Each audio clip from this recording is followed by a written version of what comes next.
قل هل يستوي الذين يعلمون والذين لا يعلمون إنما يتذكر أولو الألباب. بگو آیا کسانی که می‌دانند و کسانی که نمی‌دانند برابرند؟ همانا تنها خردمندان پند می‌پذیرند.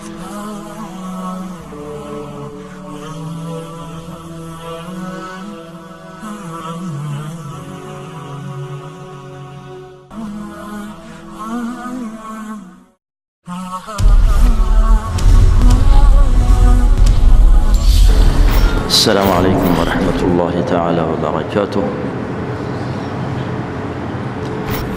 الحمد لله رب العالمين، الصلاة والسلام على أفضل الأنبياء والمرسلين سيدنا محمد النبي الأمي وعلى آله وصحبه أجمعين. چون شب 20 رمضان هست و تقریبا آغاز دهه آخر و پایان ماه مبارک رمضان هست، یه چند دقیقه بیشتر وقتتون نمیگیرم به عنوان تذکر و یادآوری در مورد شبهای آخر رمضان و قدردانی از این فرصت بسیار ارزشمندی که در اختیار داریم. دهه آخر رمضان از بهترین بلخص شبهای اون از بهترین شبهاست، به ویژه که شب قدرم جزو همین 10 شب است. من به جهت اینکه اطاله کلام نکنم در مورد پیغمبر خدا علیه السلام و نحوه حیات و زندگیش و استفاده او از این 10 شب چند مطلبی میگم و انشالله دیگه خودمون آماده بکنیم خودمون رو برای همتی بیشتر و مضاعف در این 10 شب آخر رمضان. پیامبر علیه السلام در این 10 شب چند چیز رو که به عنوان تلاش و کوشش مضاعفشون به حساب میاد انجام میدادن. البته بحث اعتکافشون بود. ایشون در دهه آخر به اعتکاف می نشستن، یعنی مسجد رو اصلا رها نمی کردن، نه شب و نه روز، و دوست داشتن که این 10 شب و 10 روز در تنهایی و خلوت باشن، با خدای خودشون خلوت بکنن. چون انسان نیاز داره، هر انسانی گهگاهی نیاز داره به لحاظ مشغله های گوناگونی که انسان تو زندگی دنیا داره، درگیر با دنیا هستیم، با لذت های دنیا، با خوشی های دنیا، از خوردن و نوشیدن و پوشیدن و دیدن و همه اینا آثاری بر دل وارد می کند. دل رو نسبت به خدا و ذکر خدا ممکنه سنگ بکند. نیاز به خلوت هست، نیاز به تأمل و تفکر است. پیغمبر علیه السلام با اون شخصیتش، با اون زندگی که داشتن، اخلاص، صداقت، سراسر پاکی، اما دوست داشتن بلخص در دهه آخر خلوت بکنن، به اعتکاف می نشستن. این یک قضیه. قضیه دوم، همونطوری که ام المؤمنین عایشه رضی الله تعالی عنها نقل می فرمایند که وقتی دهه آخر شروع می شد دیگه اون بزرگوار کمال همت داشتن، اون کمر همت رو می بستن و شب زنده‌داری می کردن. شب زنده‌داری یعنی دیگه شب بیدار میموندن و احیا میکردن با عبادت.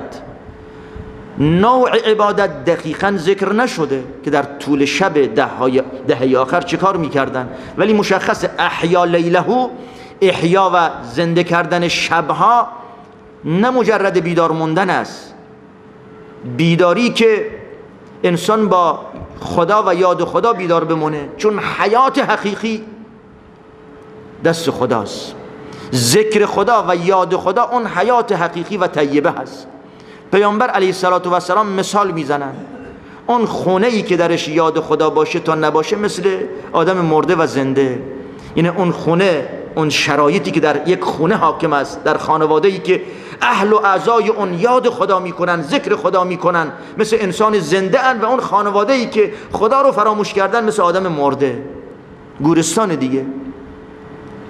به همین جهت پیغمبر علیه السلام توصیه میکردن که لخص مردان نمازهای سنتشون اگر میتونن تو خونه هم بخونن و خونه هاتون رو مثل گورستان نکنید که درش نماز خونده نشه، چون اموات که رفتن دیگه مردن نمیتونن نماز بخونن. اینه که احیا میکرد با قیام، با رکوع، با سجود، با تلاوت قرآن، با تأمل، با تدبر، با تفکر، با مناجات، با دعا، به هر نحوی هر چی میتونید. یعنی منظور اینه که یه مسلمون اگر باز هم در طول این شبهای گذشته رمضان عمرش رو به هدر داده با نشستنهای بیهوده، با دوستان، با رفقا، با بازی، با سرگرم شدن، با تماشای تلویزیون، اگر بازم مسلمون در دهه آخر نتونه این برنامه ها رو رها بکنه، پس او دیگه دنبال چیه؟ دنبال بهشته. یک کسی که طالب بهشته دهه آخر رو اینگونه به سر میبره که پیغمبر علیه السلام اگر اهل و خانوادش به خواب میرفتن بیدارشون میکرد و ای قد اهله، ام المؤمنین میفرمایند خانواده خیش رو بیدار میکرد در ده شب آخر که بیدار شید، وقت عبادت و بندگی و تلاش هست.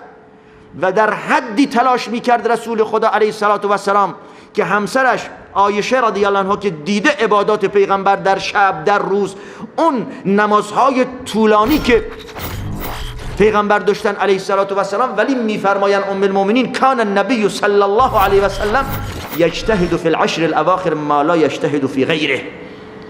این همه نمازهای طولانی که داشتن قبلا، نماز تهجد، اما میگه وقتی دهه آخر میومد چنان کوشش میکردن و تلاش داشتن پیغمبر علیه السلام که در هیچ لحظه‌ای و هیچ روز و شبی این همه تلاش نمیکردن. برای چی؟ پیغمبر که از ما قطعا بهتر میدونه چه چیزایی در این دهه آخر هست. یکی این که این دهه آخر پایان کار است.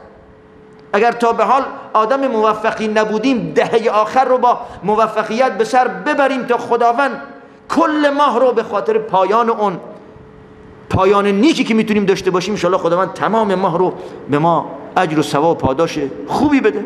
و بعد شب قدر است که پیغمبر علیه السلام فرمودن در ماه رمضان شبی است به نام شب قدر، از 1000 ماه بهتر است.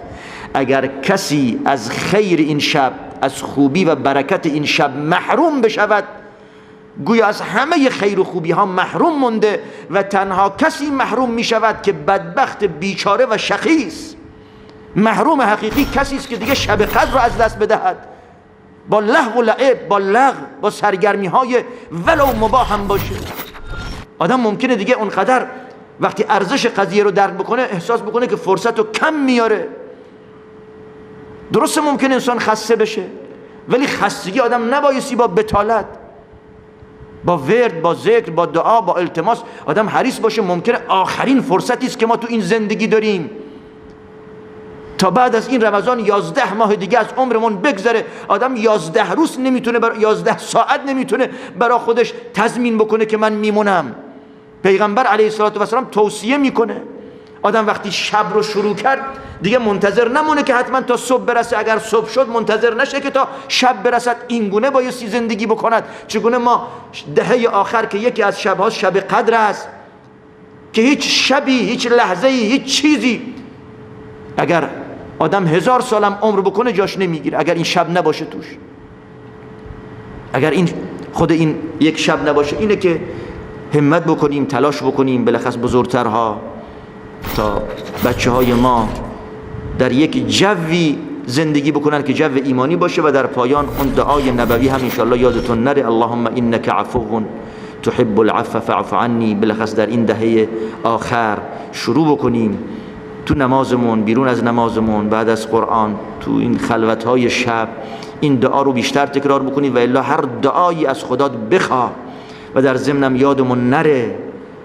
هم دعا برای خودمون، هم دعا برای امواتمون و هم دعا برای همه مسلمان ها داشته باشیم.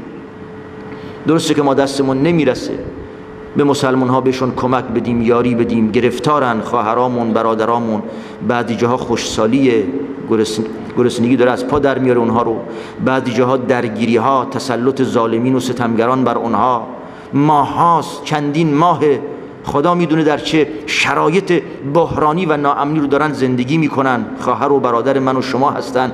در این ماه رمضان بهشون دعا بکنیم، دل بسوزونیم و انشالله از خدا هم بخوایم که امنیت رو به همه برمغان بیاره. ما هم سعی بکنیم انشالله بعد از رمضان راه رو ادامه بدیم تا خداوند نعمتهای خودش رو مصون و محفوظ بدارد. موفق و مؤید باشید و آخر دعوای ان الحمد لله رب العالمین.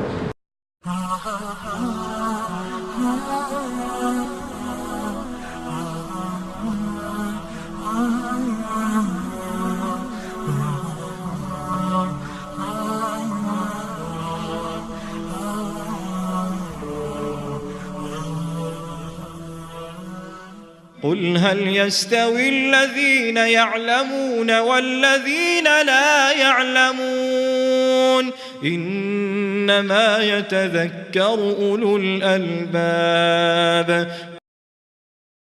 بگو آیا کسانی که می‌دانند و کسانی که نمی‌دانند برابرند؟